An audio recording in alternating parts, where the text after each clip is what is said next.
حضرت عبد المطلب کو اب پورا اطمینان ہو گیا کہ اللہ تعالیٰ نے حضرت عبداللہ کے بدلے 100 اونٹوں کی قربانی قبول کر لی ہے۔ انہوں نے کعبے کے پاس 100 اونٹ قربان کیے اور کسی کو کھانے سے نہ روکا۔ سب انسانوں، جانوروں اور پرندوں نے ان اونٹوں کو کھایا۔ حضرت عبد المطلب پہلے آدمی ہیں جنہوں نے آدمی کی جان کی قیمت 100 اونٹ دینے کا طریقہ شروع کیا۔ اس سے پہلے 10 اونٹ دیے جاتے تھے۔ اس کے بعد یہ طریقہ سارے عرب میں جاری ہو گیا۔ گویا قانون بن گیا کہ آدمی کا فدیہ 100 اونٹ ہے۔ نبی کریم صلی اللہ علیہ وآلہ وسلم کے سامنے یہ ذکر آیا تو آپ نے اس فدیہ کی تصدیق فرمائی، یعنی فرمایا کہ یہ درست ہے، اور اسی بنیاد پر نبی کریم صلی اللہ علیہ وآلہ وسلم فرماتے ہیں کہ میں 2 ذبیحوں یعنی حضرت اسماعیل علیہ السلام اور حضرت عبداللہ کی اولاد ہوں۔ حضرت عبداللہ رضی اللہ تعالی عنہ قریش میں سب سے زیادہ حسین تھے۔ ان کا چہرہ روشن ستارے کی مانند تھا۔ قریش کی بہت سی لڑکیاں ان سے شادی کرنا چاہتی تھیں، مگر حضرت عبداللہ رضی اللہ تعالی عنہ کی شادی حضرت بی بی آمنہ رضی اللہ تعالی عنہ سے ہوئی۔ حضرت آمنہ بنت وہب بن عبد مناف بن زہرہ۔ شادی کے وقت حضرت عبداللہ کی عمر 18 سال تھی۔ یہ شادی کے لیے اپنے والد کے ساتھ جا رہے تھے۔ راستے میں ایک عورت کعبے کے پاس بیٹھی نظر آئی۔ یہ عورت ورقہ ابن نوفل کی بہن تھی۔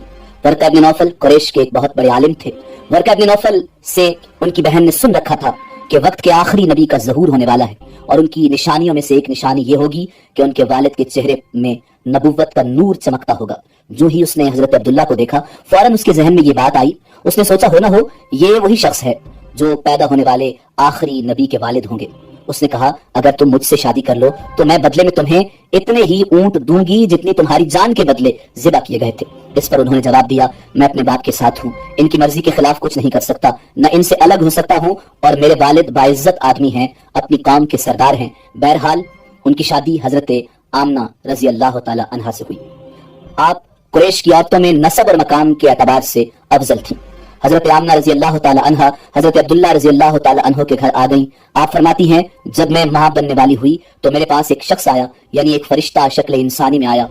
اس وقت میں جاگنے اور سونے کی درمیانی کیفیت میں تھی۔ عام طور پر اس حالت کو غنودگی کہا جا سکتا ہے۔ اس نے مجھ سے کہا کیا تمہیں معلوم ہے تم اس امت کی سردار اور نبی کی ماں بننے والی ہو؟ اس کے بعد وہ پھر اس وقت آیا جب نبی کریم صلی اللہ علیہ وآلہ وسلم پیدا ہونے والے تھے۔ اس مرتبہ اس نے کہا جب تمہارے ہاں پیدائش ہو تو کہنا میں اس بچے کے لیے اللہ کی پناہ چاہتی ہوں ہر حسد کرنے والے کے شر اور برائی سے۔ پھر تم اس بچے کا نام محمد صلی اللہ علیہ وآلہ وسلم رکھنا، کیونکہ ان کا نام تورات میں احمد ہے اور زمین اور آسمان والے ان کی تعریف کرتے ہیں، جبکہ قرآن میں ان کا نام محمد ہے اور قرآن ان کی کتاب ہے۔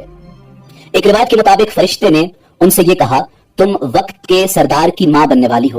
اس بچے کی نشانی یہ ہوگی کہ اس کے ساتھ ایک نور ظاہر ہوگا جس سے ملک شام اور بصرہ کے محلات بھر جائیں گے۔ جب وہ بچہ پیدا ہو جائے گا تو اس کا نام محمد صلی اللہ علیہ وآلہ وسلم رکھنا، کیونکہ تورات میں ان کا نام احمد ہے اور آسمان اور زمین والے ان کی تعریف کرتے ہیں، اور انجیل میں ان کا نام احمد ہے کہ آسمان اور زمین والے ان کی تعریف کرتے ہیں، اور قرآن میں ان کا نام محمد ہے۔ حضرت عبداللہ رضی اللہ تعالی عنہ کے چہرے میں نور چمکتا تھا۔ شادی کے بعد وہ حضرت آمنہ رضی اللہ تعالی عنہ کے چہرے میں آ گیا۔ حاکم نے یہ روایت بیان کی ہے کہ صحابہ کرام رضوان اللہ تعالی علیہم اجمعین نے حضور نبی کریم صلی اللہ علیہ وآلہ وسلم سے عرض کیا اے اللہ کے رسول ہمیں اپنے بارے میں کچھ بتائیے۔ آپ صلی اللہ علیہ وآلہ وسلم نے ارشاد فرمایا میں اپنے باپ ابراہیم کی دعا ہوں، اپنے بھائی عیسیٰ کی بشارت ہوں اور خوشخبری ہوں۔ جب میں اپنی والدہ کی شکم میں آیا تو انہوں نے دیکھا گویا ان سے ایک نور ظاہر ہوا جس سے ملک شام میں بصرہ کے محلات روشن ہو گئے۔ حضرت آمنہ رضی اللہ تعالی عنہ نے حضرت حلیمہ سعدیہ رضی اللہ تعالی عنہ سے فرمایا تھا میرے اس بچے کی شان نرالی ہے، یہ میرے پیٹ میں تھے تو مجھے کوئی بوجھ اور تھکن محسوس نہیں ہوئی۔ حضرت عیسیٰ علیہ السلام وہ آخری پیغمبر ہیں جنہوں نے آپ صلی اللہ علیہ وآلہ وسلم کی آمد کی خوشخبری سنائی۔ اس بشارت کا ذکر قرآن مجید فرقان حمید میں موجود ہے، اور یوں ارشاد فرمایا گیا اور اسی طرح وہ وقت بھی قابل ذکر ہے جبکہ عیسیٰ ابن مریم نے فرمایا کہ اے بنی اسرائیل میں تمہارے پاس اللہ کا بھیجا ہوا آیا ہوں، اور مجھ سے پہلے جو تورات آ چکی ہے میں اس کی تصدیق کرنے والا ہوں، اور میرے بعد جو ایک رسول آنے والا ہے ان کا نام مبارک احمد ہوگا، میں ان کی بشارت دینے والا ہوں۔ اب چونکہ حضرت عیسیٰ علیہ السلام یہ بشارت سنا چکے تھے اس لیے ہر دور کے لوگ آپ صلی اللہ علیہ وآلہ وسلم کا بے چینی سے انتظار کر رہے تھے۔ ادھر آپ کی پیدائش سے پہلے ہی حضرت عبداللہ رضی اللہ تعالی عنہ کا انتقال ہو گیا۔ سابقہ کتب میں آپ کی نبوت کی ایک علامت یہ بھی بتائی گئی ہے کہ آپ کے والد کا انتقال آپ کے ولادت سے پہلے ہو جائے گا۔ حضرت عبداللہ رضی اللہ تعالی عنہ ایک تجارتی قافلے کے ساتھ تجارت کے لیے گئے تھے. اس دوران بیمار ہو گئے اور کمزور ہو کر واپس لوٹے. قافلہ مدینہ منورہ سے گزرا تو حضرت عبداللہ اپنی ننیال یعنی بنو نجار کے ہاں ٹھہرے. ان کی والدہ بنو نجار سے تھی. 1 ماہ تک بیمار رہے اور پھر وصال فرما گئے. انہیں وہاں ہی دفن کر دیا گیا.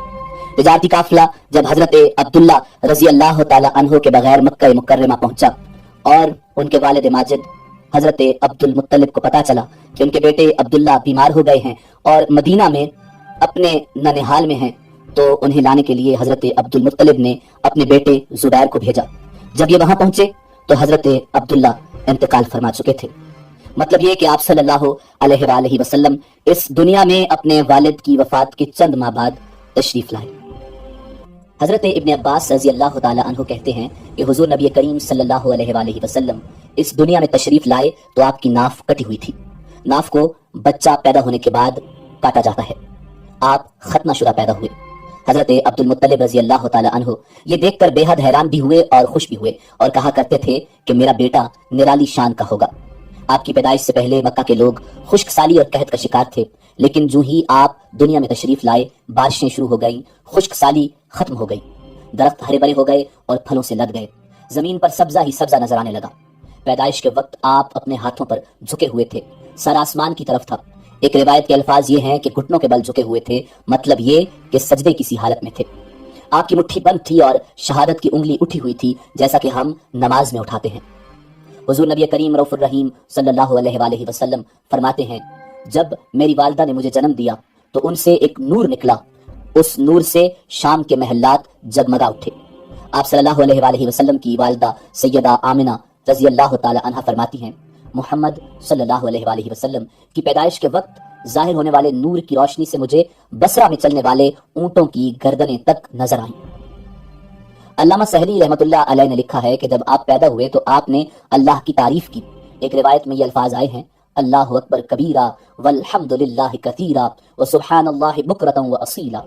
اللہ تعالیٰ سب سے بڑا ہے، اللہ تعالیٰ کی بے حد تعریف ہے اور میں صبح و شام اللہ کی پاکی بیان کرتا ہوں. آپ کی ولادت کس دن ہوئی اس بات پر سب کا اتفاق ہے کہ وہ پیر کا دن تھا. آپ صبح فجر طلوع ہونے کے وقت دنیا میں تشریف لائے. تاریخ پیدائش کے سلسلے میں بہت سے اقوال ہیں. ایک روایت کے مطابق 12 ربیع الاول کو پیدا ہوئے، ایک روایت 8 ربیع الاول کی ہے، ایک روایت 2 ربیع الاول کی ہے. اس سلسلے میں اور بھی بہت سی روایات ہیں. زیادہ تر مورخین کا خیال ہے کہ آپ 8 ربیع الاول کو پیدا ہوئے. تقویم کے طریقے کے حساب سے جب تاریخ نکالی گئی تو 9 ربیع الاول نکلی. مطلب یہ کہ اس بارے میں بالکل صحیح بات کسی کو معلوم نہیں. اس پر سب کا اتفاق ہے کہ مہینہ ربیع الاول کا تھا اور دن پیر کا. یہ بھی کہا جاتا ہے کہ آپ کو پیر کے دن ہی نبوت ملی، پیر کے دن ہی آپ نے مدینہ منورہ کی طرف ہجرت فرمائی اور پیر کے دن ہی آپ وصال فرما گئے. آپ صلی اللہ علیہ وآلہ وسلم عام الفیل میں پیدا ہوئے یعنی ہاتھیوں والے سال. اس سال کو عام الفیل یعنی ہاتھیوں والا سال اس لیے کہا جاتا ہے کہ ابراہ نے ہاتھیوں کے ذریعے مکہ مکرمہ پر چڑھائی کی تھی. آپ صلی اللہ علیہ وآلہ وسلم کی پیدائش اس واقعہ کے کچھ ہی دن بعد ہوئی تھی. واقعہ کچھ اس طرح ہے کہ ابراہ یمن کا عیسائی حاکم تھا. حج کے دنوں میں اس نے دیکھا کہ لوگ بیت اللہ کا حج کرنے جاتے ہیں. اس نے اپنے لوگوں سے پوچھا کہ یہ لوگ کہاں جاتے ہیں. اسے جواب دیا گیا کہ بیت اللہ کا حج کرنے مکہ جاتے ہیں. اس نے پوچھا بیت اللہ کس چیز کا بنا ہوا ہے. اسے بتایا گیا پتھروں کا ہے. اس نے پوچھا اس کا لباس کیا ہے. بتایا گیا ہمارے ہاتھ سے جو دھاری دار کپڑا جاتا ہے اس سے اس کی پوشاک تیار ہوتی ہے. ابراہ عیسائی تھا. ساری بات سن کر اس نے کہا مسیح کی قسم میں تم لوگوں کے لیے اس سے اچھا گھر تعمیر کروں گا. اس طرح اس نے سرخ، سفید، زرد اور سیاہ پتھروں سے ایک گھر بنوایا. سونے اور چاندی سے اس کو سجایا. اس میں کئی دروازے رکھوائے. اس میں سونے کے پترے جڑوائے. اس کے درمیان میں جواہر لگوائے. اس مکان میں ایک بڑا سا یاقوت لگوایا. پردے لگوائے. وہاں خوشبوئیں سلگانے کا انتظام کیا. اس کی دیواروں پر اس قدر مشک ملا جاتا تھا کہ وہ سیاہ رنگ کی ہو گئیں، یہاں تک کہ جواہر بھی نظر نہیں آتے تھے. پھر لوگوں سے کہا اب تمہیں بیت اللہ کا حج کرنے کے لیے مکہ جانے کی ضرورت نہیں رہی. میں نے یہی تمہارے لیے بیت اللہ بنوا دیا ہے، لہٰذا اب تم اس کا طواف کرو. اس طرح کچھ قبائل کئی سال تک اس کا حج کرتے رہے، اس میں اعتکاف کرتے رہے. حج والے مناسک بھی یہی ادا کرتے رہے. عرب کے ایک شخص نفیل خشمی سے یہ بات برداشت نہ ہو سکی. وہ اس مصنوعی خانہ کعبہ کے خلاف دل ہی دل میں کڑتا رہا. آخر اس نے دل میں ٹھان لی کہ وہ ابراہ کی اس عمارت کو گندا کر کے چھوڑے گا. پھر ایک رات اس نے چوری چھپے بہت سی گندگی اس میں ڈال دی.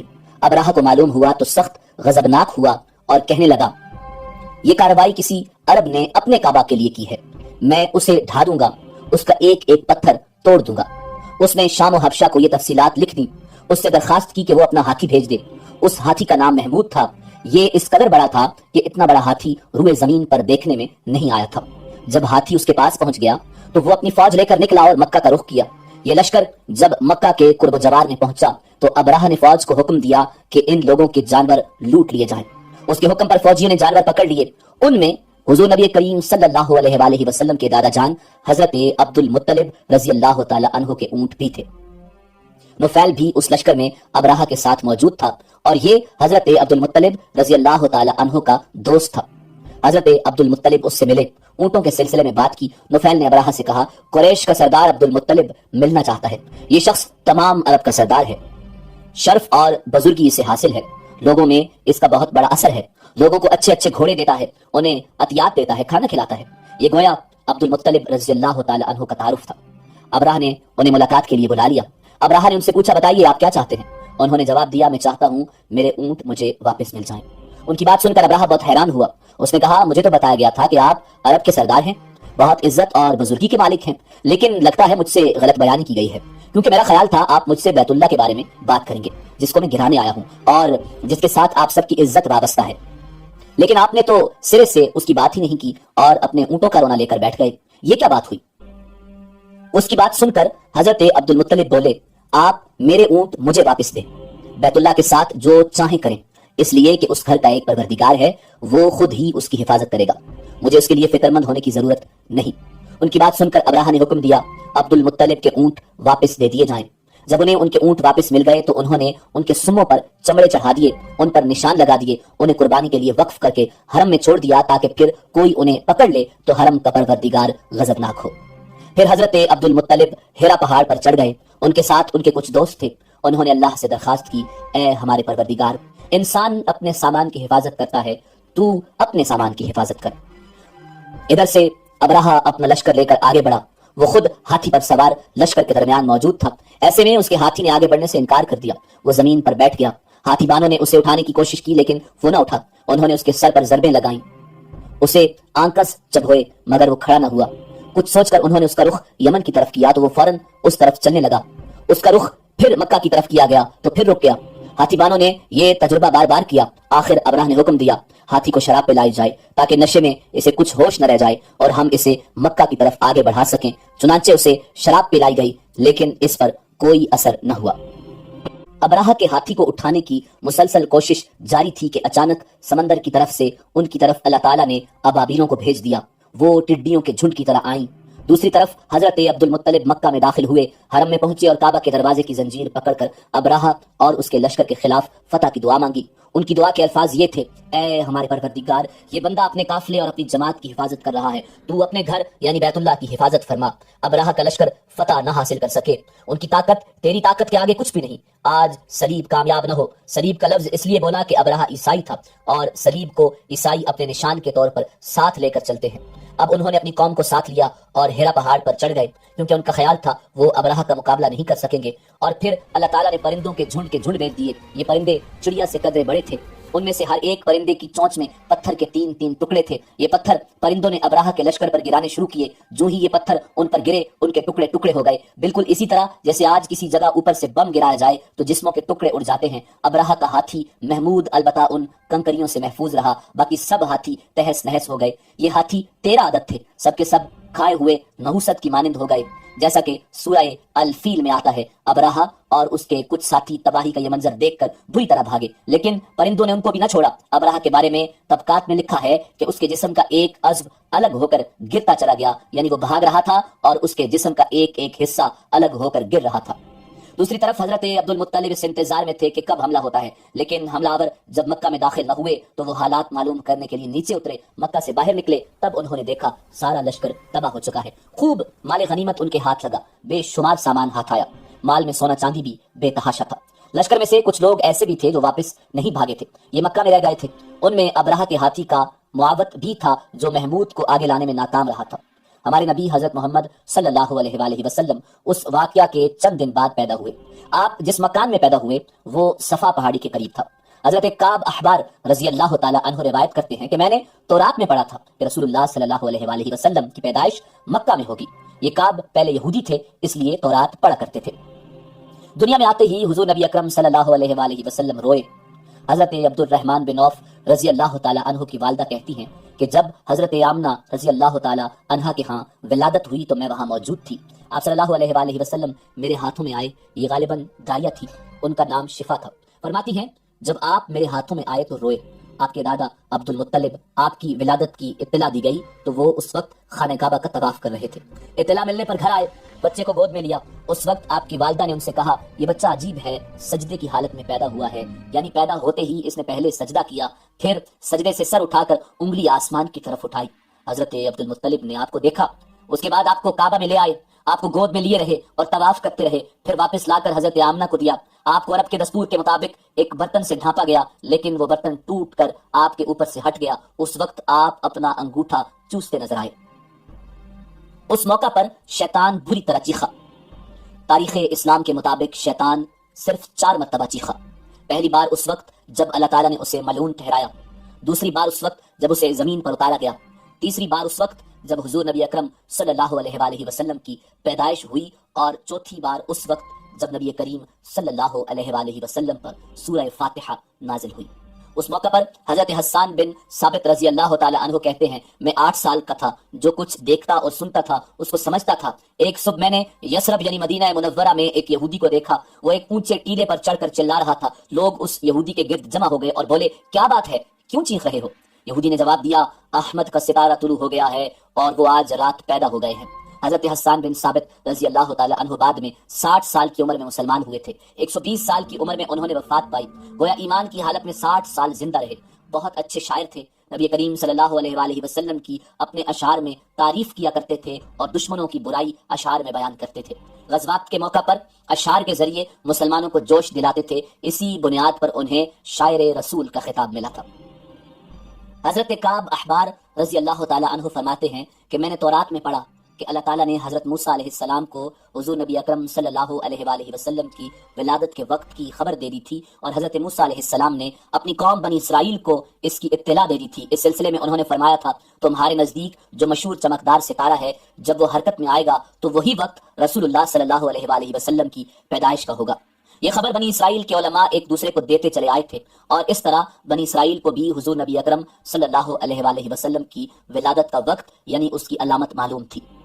حضرت عائشہ صدیقہ رضی اللہ تعالی عنہا سے روایت ہے کہ ایک یہودی عالم مکہ میں رہتا تھا۔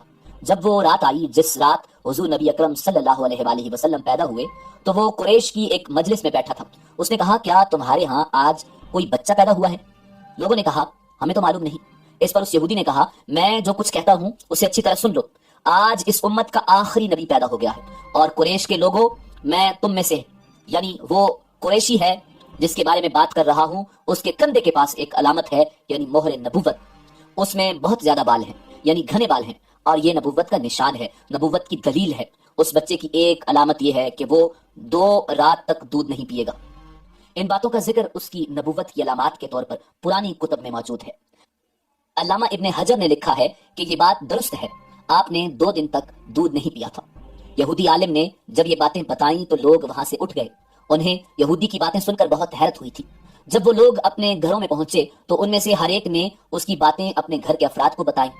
عورتوں کو چونکہ حضرت آمنہ رضی اللہ تعالی عنہا کے ہاں بیٹا پیدا ہونے کی خبر ہو چکی تھی، اس لیے انہوں نے اپنے مردوں کو بتایا۔ جب اس یہودی عالم کو پتہ چلا تو کہنے لگا ذرا چل کر مجھے وہ بچہ دکھاؤ۔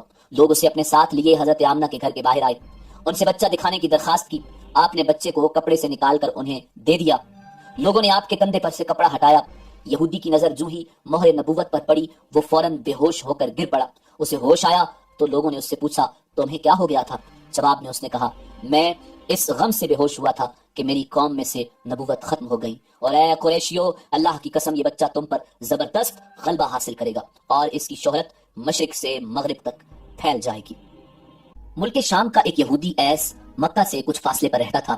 وہ جب بھی کسی کام سے مکہ آتا وہاں کے لوگوں سے ملتا تو ان سے کہتا بہت قریب کے زمانے میں تمہارے درمیان ایک بچہ پیدا ہوگا، سارا عرب اس کے راستے پر چلے گا، اس کے سامنے پست ہو جائے گا، وہ عجم اور اس کے شہروں کا بھی مالک ہو جائے گا۔ یہی اس کا زمانہ ہے، اور اس کی نبوت کے زمانے کو جو بھی پائے گا اور اس کی پیروی کرے گا وہ اپنے مقصد میں کامیاب ہو جائے گا۔ جس خیر اور بھلائی کی وہ امید کرتا ہے وہ اس کو حاصل ہوگی، اور جو شخص اس کی نبوت کا زمانہ پائے گا مگر اس کی مخالفت کرے گا وہ اپنے مقصد میں ناکام ہوگا۔ مکہ معظمہ میں جو بھی بچہ پیدا ہوتا وہ یہودی اس بچے کے بارے میں تحقیق کرتا اور کہتا ابھی وہ بچہ پیدا نہیں ہوا۔ آخر جب نبی کریم صلی اللہ علیہ وآلہ وسلم اس دنیا میں تشریف لائے تو حضرت عبد المطلب اپنے گھر سے نکل کر اس یہودی کے پاس پہنچے۔ اس کی عبادت گاہ کے دروازے پر پہنچ کر انہوں نے آواز دی، ایس؟ اس نے پوچھا کون؟ کہنے لگے میں عبد المطلب ہوں، تم اس بچے کے بارے میں کیا کہتے ہو؟ اس نے انہیں دیکھا پھر بولا، ہاں تم ہی اس کے باپ ہو سکتے ہو، بے شک وہ بچہ پیدا ہو گیا جس کے بارے میں نے تم لوگوں سے کہا تھا، وہ ستارہ آج طلوع ہو گیا ہے، اور اس بچے کی پیدائش کی علامت ہے، اور یہ علامت ہے کہ اس وقت اس بچے کو درد ہو رہا ہے، یہ تکلیف اسے 3 دن تک رہے گی اور اس کے بعد یہ ٹھیک ہو جائے گا۔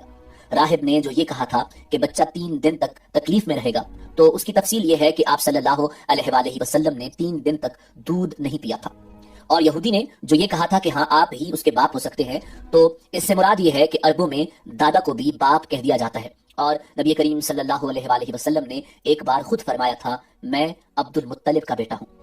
یہودی نے حضرت عبد المطلب سے یہ بھی کہا تھا اس بارے میں اپنی زبان بند رکھیں، یعنی کسی کو کچھ نہ بتائیں ورنہ لوگ اس بچے سے زبردست حسد کریں گے، اتنا حسد کریں گے کہ آج تک کسی نے نہیں کیا، اور اس کی اس قدر سخت مخالفت ہوگی کہ دنیا میں کسی اور کی اتنی مخالفت نہیں ہوئی۔ پوتے کے متعلق یہ باتیں سن کر حضرت عبد المطلب نے ایس سے پوچھا، یہ بتاؤ کہ میرے پوتے کی عمر کتنی ہوگی؟ یہودی نے اس سوال کے جواب میں کہا، اس بچے کی عمر 70 سال تک نہیں ہوگی، بلکہ اس سے پہلے ہی 61 یا 63 سال کی عمر میں وصال ہو جائے گا، اور اس کی امت کی عمر بھی اتنی ہی ہوگی۔ اس کی پیدائش کے وقت دنیا کے بت ٹوٹ کر گر جائیں گے۔ یہ ساری علامات اس یہودی نے گزشتہ انبیاء کی پیشن گوئیوں سے معلوم کی تھی اور سب بالکل سچ ثابت ہوئیں۔ قریش کے کچھ لوگ عمر بن نفیل وغیرہ ایک بت کے پاس جایا کرتے تھے، یہ اس رات بھی اس بت کے پاس گئے جس رات آپ صلی اللہ علیہ وآلہ وسلم کی پیدائش ہوئی۔ انہوں نے دیکھا وہ بت اوندے منہ گرا پڑا ہے۔ ان لوگوں کو یہ بات بری لگی، انہوں نے اس کو اٹھایا، سیدھا کر دیا، مگر وہ پھر گر گیا، انہوں نے پھر اس کو سیدھا کیا، وہ پھر الٹا ہو گیا۔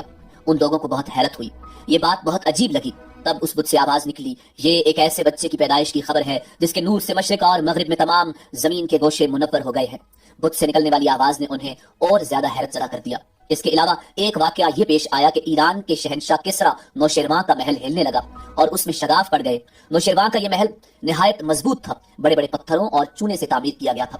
اس واقعے سے پوری سلطنت میں دہشت پھیل گئی، شگاف پڑنے سے خوفناک آواز بھی نکلی تھی، محل کے 14 کنگرے ٹوٹ کر نیچے آ گئے تھے۔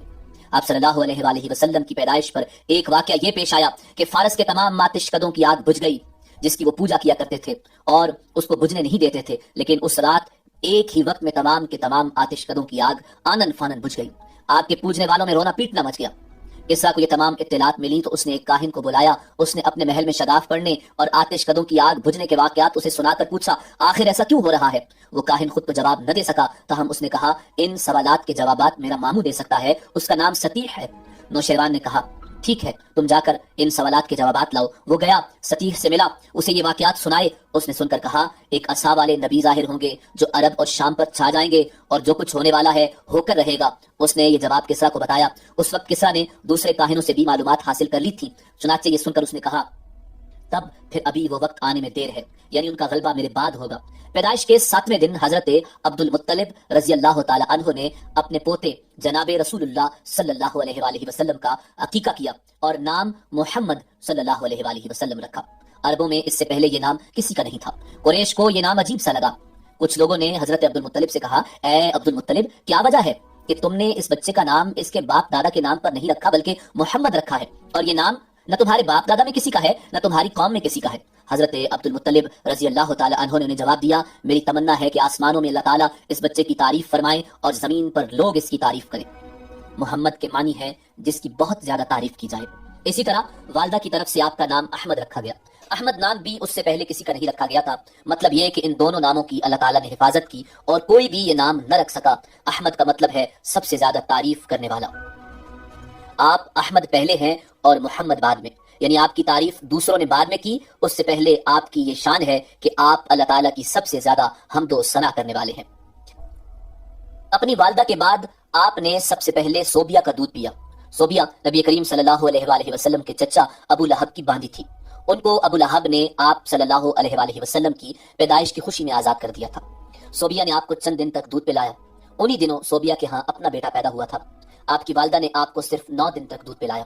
ان کے بعد صوبیہ نے پلایا. پھر دودھ پلانے کی باری حضرت حلیمہ سعدیہ رضی اللہ تعالی عنہا کی آئی. ناظرین، اسی امید کے ساتھ اجازت دیجیے کہ آپ کو ہماری ویڈیو پسند آئی ہوگی. ملتے ہیں بہت جلد ایک نئی تاریخی، تحقیقی اور معلوماتی ویڈیو کے ساتھ. دیکھتے رہیے info@adil. اللہ رب العزت آپ کا حامی و ناصر ہو.